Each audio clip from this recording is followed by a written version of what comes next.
Would you be the jerk for insisting you change your 5-month-old baby's name? We'll get into that in a bit, but first, am I the jerk for telling my uncle to get freaked after telling me I can't wear pink? I, 18-year-old male, love the color pink, always have. I've never cared it's a girl's color, and I guess I was lucky to have a mom who didn't care either, and would buy me and my siblings things regardless of color or gendering without all the weird, no, it's for girls or boys, some other parents do. It's been really cold lately, so I've been wearing this really warm hoodie I have that happens to be pink. It's nice and fluffy and oversized. I love the thing. Anyways, my uncle came over yesterday and he can be a bit of a jerk. He was immediately taking the pee out of my hoodie and eventually told me to take it off, that I shouldn't be wearing pink. To that, I told him to get freaked. After that, he got huffy and left 10 minutes later calling me a butt. Am I the jerk? OP's definitely not the jerk. It's not so much a thing anymore, but I remember a good while back, especially when I was a lot younger,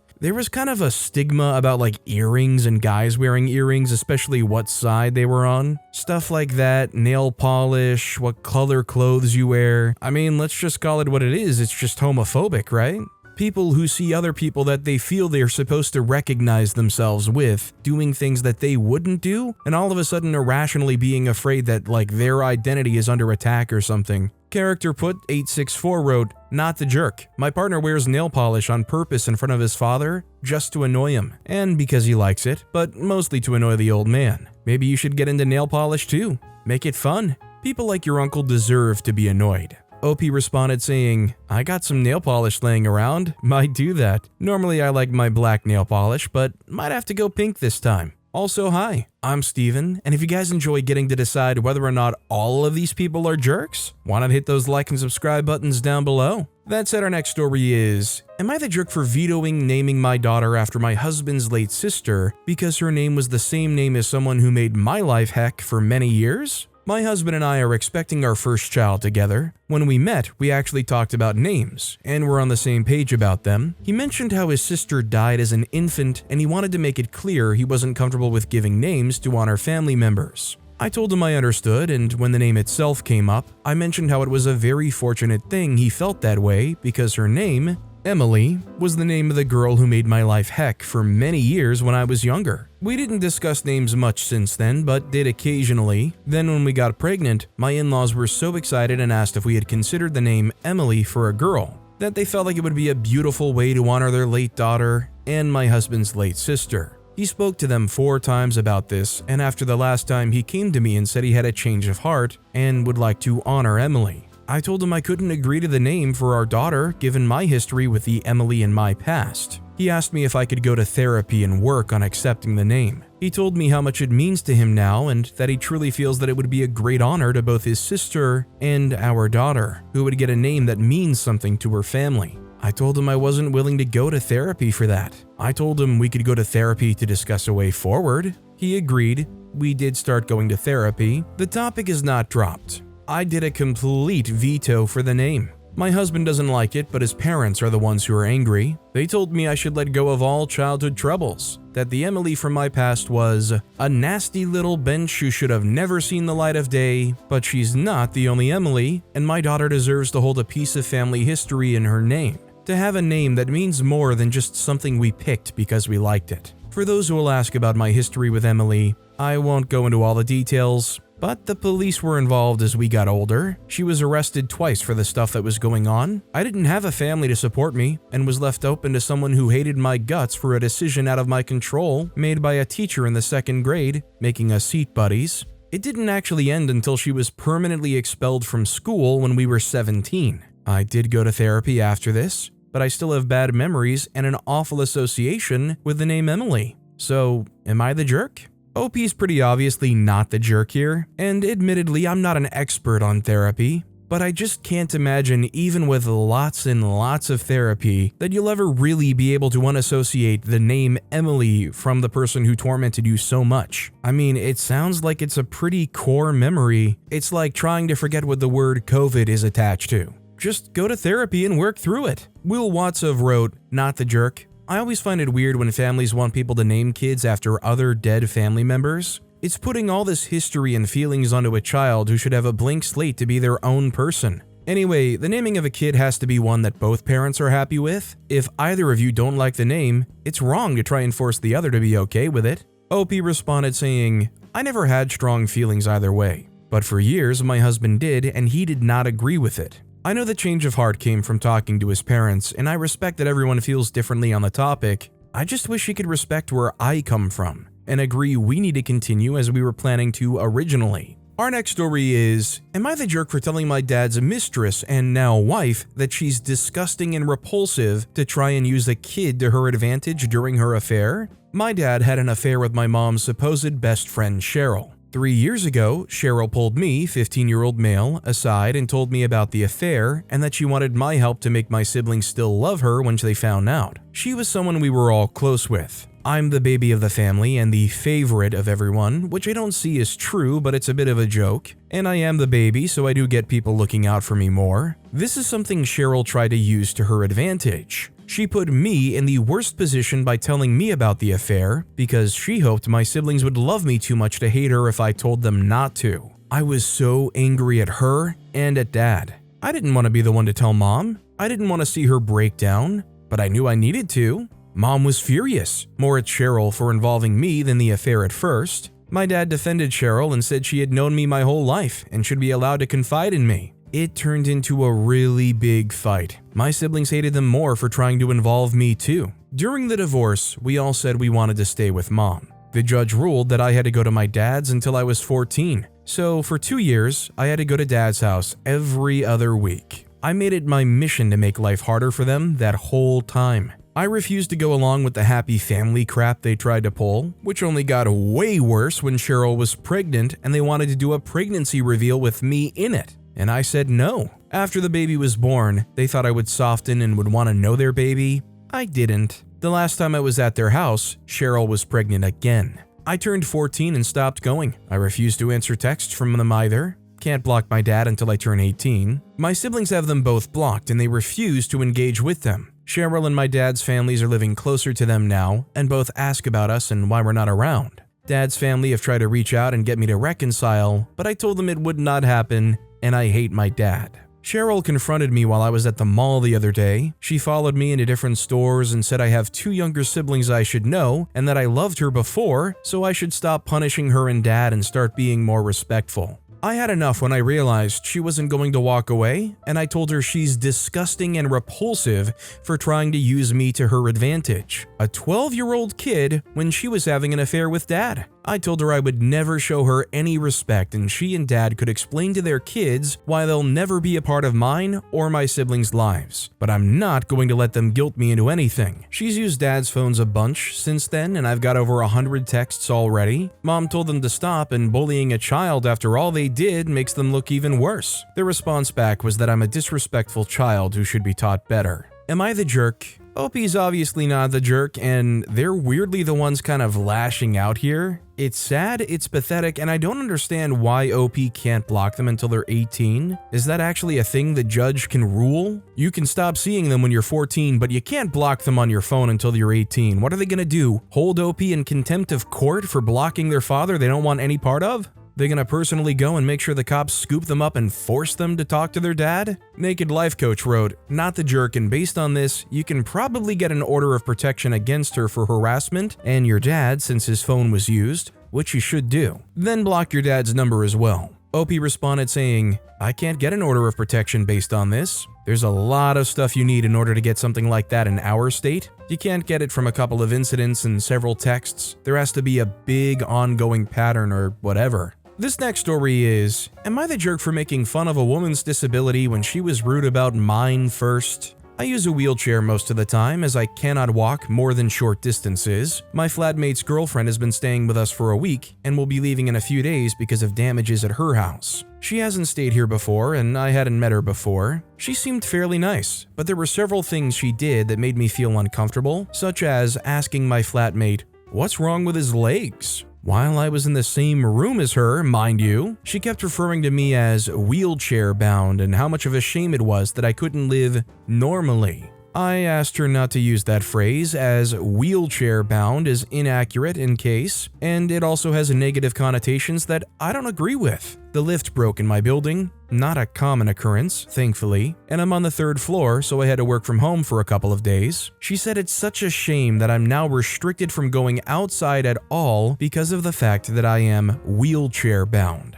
I was pretty frustrated with her comments at this point, as I'd already asked her multiple times not to use that terminology. Besides, the problem is more to do with the lifts than with me. So I decided to do the same to her as she had been doing to me. She wears glasses because she's legally blind, and I've taken to saying, "It's such a shame that your glasses bound. It must be so hard for you." I do this anytime they're mentioned, whether she's asking my flatmate to pass them to her, looking for them, or even just at random moments when I feel like it. She said it's annoying and patronizing and that I'm being immature. My flatmate has asked me to stop, saying I shouldn't have gone to her level by making fun of her disability, and that now I'm just as bad as her. Edit, I know that many people don't find wheelchair bound to be offensive. I don't find it very offensive, but I don't like it being used about me because it is incorrect. Besides, it's a word that I'm not comfortable being labeled as, and I think she should respect that anyway. So like OP was kind of pointing at, it's not the fact that she used it or even used it multiple times. It's the fact that OP clearly has said, don't say that, or has shown discomfort with it, and yet they keep on keeping on. I remember when I was younger getting a nickname given to me by someone else that I absolutely hated. And anytime it was mentioned, anytime I was called that, I told them, don't call me that. And when thinking about that, all I can think about is how that person completely disregarded anything I had to say about them referring to me. Apart ad 6518 wrote, "Not the jerk. What's wrong with his legs?" While I was in the same room as her, mind you, she kept referring to me as wheelchair bound and how much of a shame it was that I couldn't live normally. They said, that's pretty rude and ignorant in my honest opinion. I had already asked her multiple times not to use that terminology. That's why I didn't vote everybody sucks here. She wouldn't transact in adult and stop when you asked, so I don't blame you. She said it's annoying and patronizing and that I'm being immature. She should take her own advice then. Our next story is, am I the jerk for letting my daughter ask my dad's wife why she's grandma and not grandma name? I, 30-year-old male, have 3 children with my wife. Lainey, 6-year-old female, Rosie, 4-year-old female, and Theo, 1-year-old male. The kids have a few different grandparents. My wife's parents are divorced, and her mom and dad are grandma and grandpop. Her stepdad and stepmom are grandpa name and grandma name. We call my mom grandma, but she died a couple of decades ago and the kids never met her. But we still talk about her and they know about her. My dad is grandpa, and his wife insisted she was going to be grandma and not grandma name. My dad fought hard for his wife to not have her name added like the other step-grandparents. He told me the kids won't know my mom, so why should I push his wife out? She wanted to be given a mom title by me as well, but I only ever called her by her first name. Lainey was asking questions around my wife's family about why grandma and grandpop are married to different people, and why their grandma name and grandpa name. It was explained to her that her mom's parents are divorced and she has step-parents, so they're titled a little differently. She said her friends talked about that.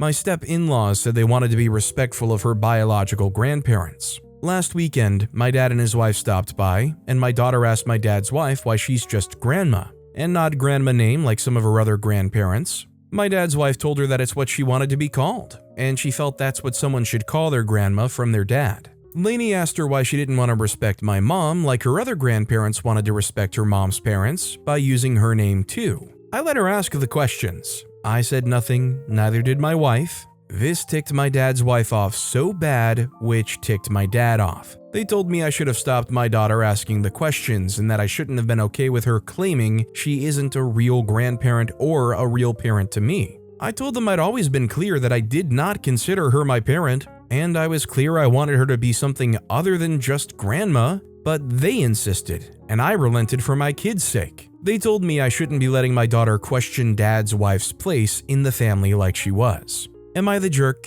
Personally, I think not the jerk. I think fueling the kids' curiosity and allowing them to ask those questions are a great thing. If they feel threatened by her line of questioning, then I think that's indicative of them knowing there's something funky or wrong with it. They should be able to look that kid in the face and tell them honestly why they wanted those titles. It shouldn't be an issue, and they shouldn't be pressuring OP to try to censor or limit their kid from asking an honest, actual question. Aries Inspired wrote, "Not the jerk. I don't understand people who expect and demand a level of relationship that they haven't earned. I also don't understand grown adults whose preference is to shut a child up instead of answering their questions. Laney Cat added, "You can't force relationships." My mom was closer to her stepmom than she had been to her mom, even though they met as adults. Grandma Mary had 2 sets of stepchildren and grandchildren, etc. She was on at least good terms with every stepchild, close to several of them, and she was absolutely grandma to me and my generation, none of whom had a living maternal grandmother. It was wonderful. I am more grateful than I can say, but nobody made it happen. Grandma was just being her amazing, kind, brave, lovable self, and she was right there supporting us all through rough times. I don't believe in angels, except for Grandma Mary. I don't blame other people for wanting that, but it's not going to happen in every family. It doesn't happen just because you want it, but it will never happen for some relationships. You have to be realistic. Our next story is, am I the jerk for not giving up my seat on the plane? Am I the jerk for not giving up my seat on the 10-hour plane ride? So I, 25-year-old female, went on a 10-hour plane ride out of the country around a week ago. I booked the aisle seat because I don't like having to climb over people to go to the restroom. We're about to take off when a mother of I think a 9 or so year old comes up to me and asks if we can switch seats. She had a middle seat. I told her no, and I liked it for a reason. She got very mad and started yelling, and her kid was crying. I just put in my headphones and didn't give a freak. When the plane landed, I got nasty comments and was called a horrible person and a jerk. So, was I the jerk? I think I'd actually like to hear from the people who genuinely think OP was the jerk. I suppose those would be like prime parental privilege over anything type people, where despite the fact that OP explicitly booked their tickets for the aisle seat in advance and wanted it and chose it specifically, just because somebody else came along on that flight that popped out a baby, they deserve that over you. I think it's pretty cut and dry that OP's not the jerk. Cantaloupe Specific 47 wrote, "No, you are not the jerk at all. I always book an aisle seat too because I can't stand still and get very anxious and claustrophobic if I'm not in the aisle. Just a few days ago, I was taking the train, coach, so I got there very early so I could snag an aisle seat. This woman came on the train with her 2 kids, about 7 and 15-ish, and she stands right behind me and shouts, 'Hey, can anyone trade an aisle seat so me and my kiddo can sit together? Anyone? Anyone?' And then she sighed and said, 'Great people, real classy, thanks.' It would have been okay if she just asked, but she was shouting and then acting so aggrieved. That's probably why no one helped her. I seriously can't not sit in an aisle chair." This next story is, am I the jerk for refusing to buy my nephew a birthday cake after my sister mom-shamed me? I celebrated the 4th with my in-laws. They had a crab bake. I have a 2-year-old and he's not picky at all and really enjoyed eating the crab. My in-law got my son a bib and a little crab hat. My mom and sister have always been judgmental about my husband's family's lifestyle. I ate mostly grilled cheese and cut-up hot dogs at that age. I was also always forced to order from the kids' menu past the time I should have in order to save money. My mom had the idea of children's food versus adults' food, so I wasn't allowed to eat anything she would call fancy. My husband was brought up different, and he was allowed to eat whatever his parents eat. His mom made one meal for all so he could have steak, crab, and lobster if the adults were. My mother-in-law took many cute videos of my toddler because it's her first grandchild, and she was having a kick feeding him crab. Both had an amazing time. My mother-in-law posted her videos, and my sister shared them, saying how wrong it was to spoil a toddler that age, and posted it in her mom group for thrifty moms shaming me.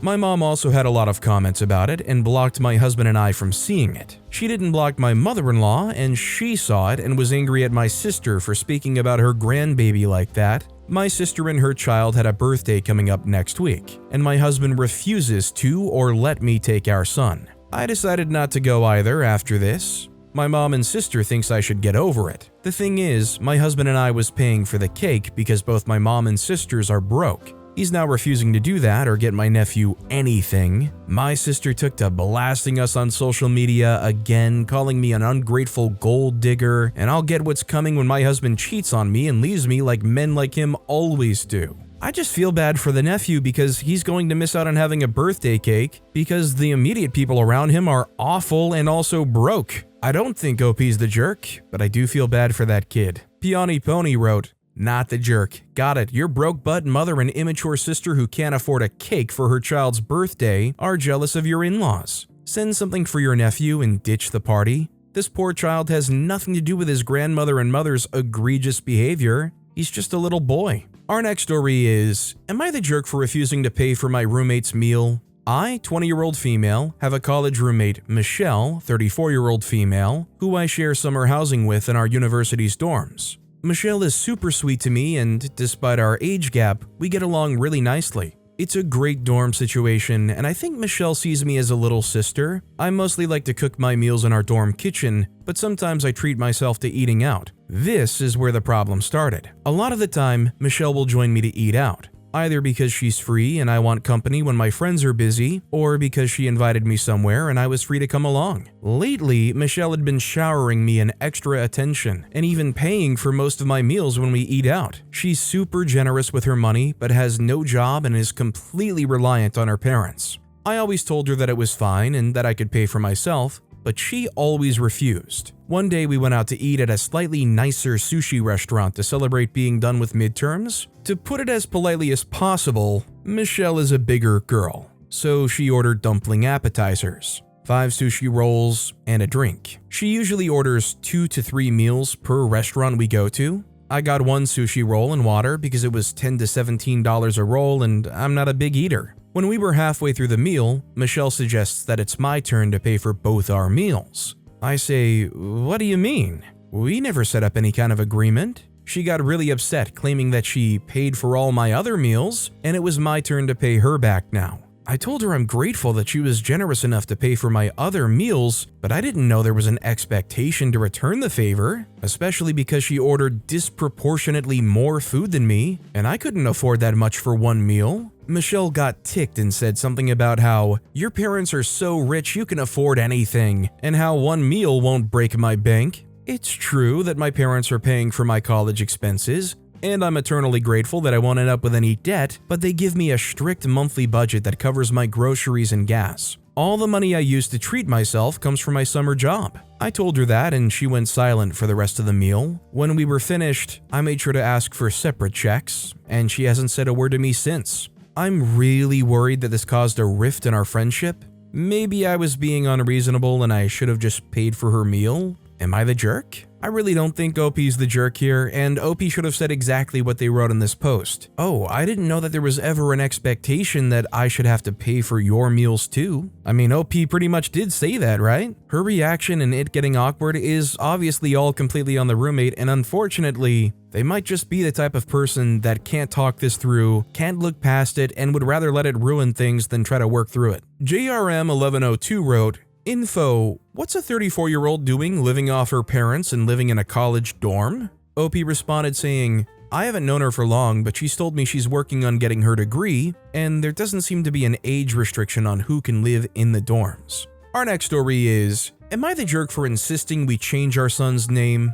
My wife, 24-year-old female, and I, 28-year-old male, had our first baby 5 months ago. We've been together for 6 years, married for 5. He is a beautiful little boy, and we gave him the same first name as my wife's father, Keith. My wife grew up hating her father for cheating on her mother and abandoning the family. In the past decade, he worked tirelessly to improve their relationship. In her family, it's typically tradition for the first grandson and granddaughter to be named after their grandparents, and my wife was proud to name our son after her father. However, a few weeks ago, my wife and her father had a massive argument. Turns out he is convinced that for some reason, I am going to cheat on my wife. He thinks that we got married too young and I'll get bored of her now that she's devoting all her time to our son. He told my wife this after she opened up to him about how worried she was about being pregnant so soon after giving birth. We didn't plan the second pregnancy, and a few days after the argument, my wife miscarried, and it was a painful moment for the both of us. Essentially, he kicked her while she was already down for no reason. I had a friendly relationship with him, but I know he wanted my wife to marry someone from her own background. Since the argument, my wife has not been calling our son by his name. She's using nicknames, calling him the baby, etc. She said that she needs time to get over the argument with her dad, but she also blames him for the miscarriage, which is something I don't think she'll get over. Father-in-law has made no attempts to apologize or reconcile. A month into my wife refusing to use our baby's name, I said that we needed to change it because it'll be better for my wife's mental health and our son's development. If this argument continues or is ever brought up again, she can't be too upset to use his name when he's old enough to actually know it. We've started the process now to change the name, and somehow it got back to father-in-law, and he knows that I suggested it. He is infuriated. He said that I was supposed to be the level-headed one since my wife is postpartum and recovering from a miscarriage, and that I've just made their rift a million times worse since I've denied him the family tradition. My in-laws think I'm a jerk for insisting on the name change, since now it'll be even harder for them to reconcile. I don't think I'm the jerk, but my brother said it would be a good idea to get an unbiased opinion. Am I the jerk?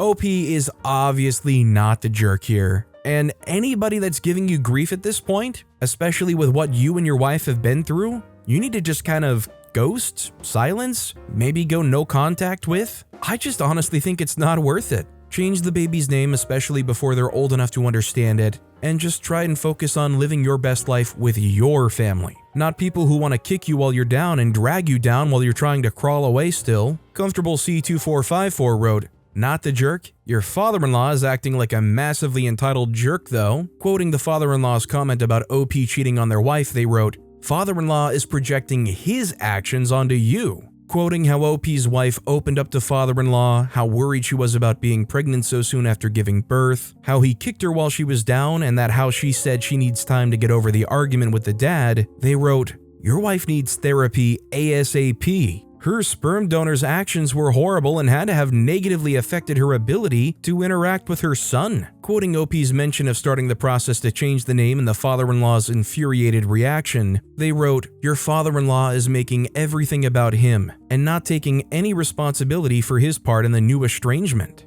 OP responded saying, "I don't think this has affected how my wife interacts with our son, since she's being as affectionate as always with him. I'll suggest it though, just in case it's something she feels she needs to." Will Die Alone with Cats added, "I endorse everything in this comment. I agree he is toxic as freak, and I don't think it's a coincidence that he's making things about him and trying to actively sabotage good things in her life, like her marriage. This is textbook for narcissistic parent stuff. Betrays everyone for cheap thrills, not present long-term because it takes sacrifice, appears out of nowhere with big promises about doing better, and then manipulates and tries to isolate targets from other healthy relationships so that they can monopolize attention." Also, another good reason to change the name, if it is Keith, that's the sound a cat makes when it pukes up a hairball. That or Bob, depends on if it's a low glug sound, or if they're really hurling up that hairball with a cough. If it's that high-pitched cough, listen, you'll hear it.